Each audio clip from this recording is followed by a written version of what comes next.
बिस्मिल्लाहिर्रहमानिर्रहीम। अस्सलाम वालेकुम नाज़रीन, कल लाहौर में एक बहुत अफसोसनाक वाक़या हुआ कि जिस वक्त ये शहबाज शरीफ की हुकूमत के लोग जो से हैं, राना सनाउल्लाह की टीम मुख्तलिफ घरों पर छापे मार रही थी, तो उन्होंने कई जगह पर गैर कानूनी हरकत भी की और पुलिस वाले जो से हैं दीवारें फलान के सीढ़ियाँ लगा के घरों में दाखिल हुए लोगों को पकड़ने के लिए। और ये एक उनकी गलती थी जो जिसके दौरान में एक रिटायर आर्मी ऑफिसर के घर में कुछ पुलिस वालों ने घुसने की कोशिश की सीढ़ी लगा के उनको। जब उनको पता लगा कि कुछ लोग घर में दाखिल हो रहे हैं तो उन्होंने अपने पिस्टल से फायर कर दिया। वो फायर जो सा था एक पुलिस वाले के सीने में लगा और उसकी वहाँ पे मौत हो गई। मैं उसको शहीद ही कहूँगा क्योंकि वो अपनी ड्यूटी दे रहा था। उसको इससे इल्म नहीं था कि वो पीटीआई की ड्यूटी दे रहा है कि नून लीग की दे रहा है। उसका काम है ड्यूटी देना, उसने हुक्म पे चलना है, उसको शहादत ही कहा जाएगा हर सूरत में।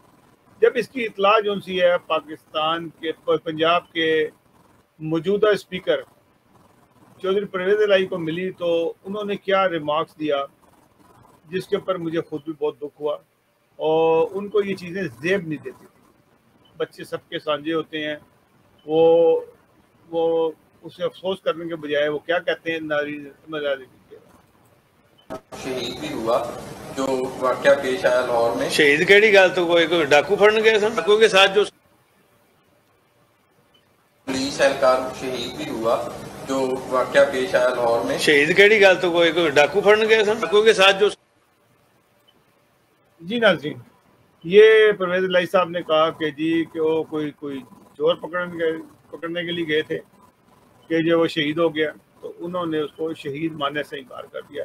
ये अफसोसनाक बात है। उस पुलिस वाले के गरीब आदमी के 5 बच्चे, बेवा, घर वाले, पूरा ख़ानदान होता है, किस तकलीफ से गुजर रहे हैं। उनकी तो ज़िंदगी बर्बाद हो गई क्योंकि एक घर का जो फ़र्द होता है, जो कफ़ील होता है, जब वो घर से चला जाता है तो उसके छोटे छोटे बच्चे होते हैं और उनका जो हाल होता है उनको ना कोई पूछता है वक्ती तौर पे। वैसे जब कोई वाक़या होता है तो बड़े बड़े इस किस्म के जो लोग होते हैं फ़िरौन टाइप के, परवेज़ इलाही जैसे, शुजात जैसे और इसके नवाज शरीफ जैसे, ये लोग चले जाते हैं, सर पे हाथ फेर के आ जाते हैं और चंद टके उनके हाथ में पड़ा देते हैं जैसे सारी ज़िंदगी उनकी जाए।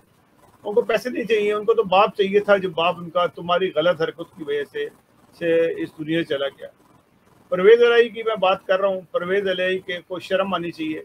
ये एक शर्म का मकाम है जिस किस्म की हरकत की है। वैसे ये बेशर्म है। इनके काम हमेशा से ही ऐसे हैं। ये गरीब लोगों के पैसे लूटते रहे और खा गए। इनको कब शर्म नहीं आई? लोग उजड़ गए, बर्बाद हो गए और इतना कि इन्होंने लूट मार किया है। आज इमरान खान के साथ ही बैठे हुए हैं। मैंने इससे पहले प्रोग्राम में बात की थी कि काश के इमरान खान अपने दोस्तनुमा दुश्मनों से बच जाए। ये वही दोस्तनुमा दुश्मन है जो इसको आगे चल के इमरान खान को भी धोखा देंगे। अभी धोखा देखते हुए बच गए क्योंकि इनको किसी ने घास नहीं डाली। 7 तो सीटें थी सारी टोटल की सूबाई असम्बली में। तो इस वास्ते इमरान खान को इन्होंने बज़ाहिर धोखा नहीं दिया। इमरान खान से लालच था, इनके पास है कुछ नहीं। अब लालच क्या है कि अगले इलेक्शन में इमरान खान ही इनको जितवाएगा।